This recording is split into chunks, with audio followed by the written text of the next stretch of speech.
ডিব্ৰুগড় বকপৰাতে মৃদঙীয়া গায়ন বায়ন সংস্থা অসমৰ জন্ম হৈছিল আৰু মৃদঙীয়া গায়ন বায়ন সংস্থা অসমৰ জন্মৰ ক্ষেত্ৰত ডিব্ৰুগড় জিলা সমিতিৰ তৎপৰতা যথেষ্টখিনি আছে আৰু এই ডিব্ৰুগড় জিলাই তেখেতসকলৰ অন্তৰ্গত গোটেই গ্ৰাম্য অঞ্চলবিলাকত মৃদঙৰ সংস্কৃতিটো যিটো মৃদঙীয়া গায়ন বায়ন সংস্কৃতিটো এইটো সমৃদ্ধিশালী ৰূপত সদায় প্ৰায় তুলিবৰ কাৰণে প্ৰয়াস কৰি আছে আৰু ইয়াক বিশ্ব দৰবাৰলৈ লৈ যোৱাৰ ক্ষেত্ৰত এটা বলিষ্ঠ ভূমিকা পালন কৰিছে আৰু এই সমাৰোহস্থলীত তেখেতসকলৰ এই কথাটোৱে প্ৰমাণ কৰিছে যে তেখেতসকল যথেষ্ট এই ক্ষেত্ৰত সফল হৈছে বুলি আমি অনুভৱ কৰোঁ।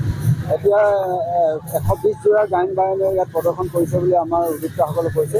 গতিকে আমি 120 জোৰা গায়ন বায়ন এখন জিলাই মানে সমাৰোহস্থলীত যদি 120 জোৰা গায়ন বায়নক সমবেত কৰিব পাৰিছে তেতিয়াহ'লে নিশ্চয় মৃদঙীয়া গায়ন বায়ন সংস্কৃতিটো অদূৰ ভৱিষ্যতে আমাৰ খিলঞ্জীয়া জাতি জনগোষ্ঠীৰ বাবে এই সংস্কৃতিটো বিশাল হৈ থাকিব এয়া আমি আশাবাদী। আমি আপোনালোকৰ মাধ্যমৰ যোগেদি সমূহ ডিব্ৰুগড় জিলা তথা অসমবাসী মৃদঙীয়া গায়ন বায়ন প্ৰেমী ৰাইজলৈ আন্তৰিক শুভেচ্ছা জ্ঞাপন কৰিছোঁ।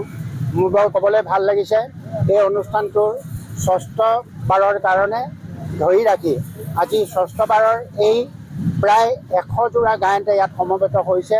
আমি মৃদঙীয়া গায়ন বুলি ক'লে মানে সাধাৰণতে চহা গাঁৱলীয়া সংস্কৃতিকে বুজোঁ, যিবোৰ তেওঁলোকে চহা গাঁৱলীয়া মানুহখিনিয়ে অতি কষ্টৰে জীয়াই ৰাখিছে, সঞ্জীৱিত কৰি ৰাখিছে।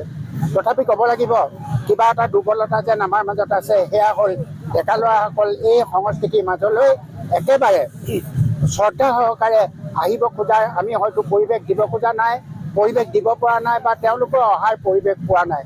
আমি ভাবোঁ আজি যিসকলে ইয়াত গায়ন বায়ন কৰি আছে, মোৰ বৰ ভাল লাগিছে যে মই 6 বছৰ ধৰি এই বিষয়তে পূৰা সম্পূৰ্ণভাৱে অধ্যয়ন কৰি আছোঁ। আজি যথেষ্ট গাঁৱলীয়া এই গায়ন বায়নৰ দলত কেইবাটাও মই সৰু সৰু ল'ৰা দেখিছোঁ।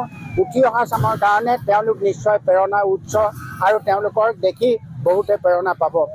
আজি এই আমাৰ এই অঞ্চলৰ ৰাইজৰ মাজত মৃদঙীয়া গায়ন বায়নে আকৌ এটা উজ্জীৱিত ৰূপত প্ৰাণ পোৱা মই দেখিছোঁ।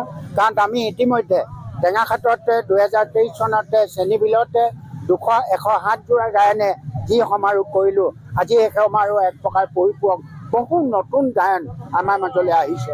শুনি ভাল পাব যে আমাৰ গায়নীয়া দলক উৎসাহিত কৰিবৰ কাৰণে অসম চৰকাৰেও যে শিল্পী পেঞ্চন ইত্যাদি আগবঢ়াই গায়নীয়া দললৈ যথেষ্ট অনুকম্পা বা অনুগৃহীতৰ ৰূপত তেওঁলোকৰ সহায়ৰ হাত আগবঢ়াইছে।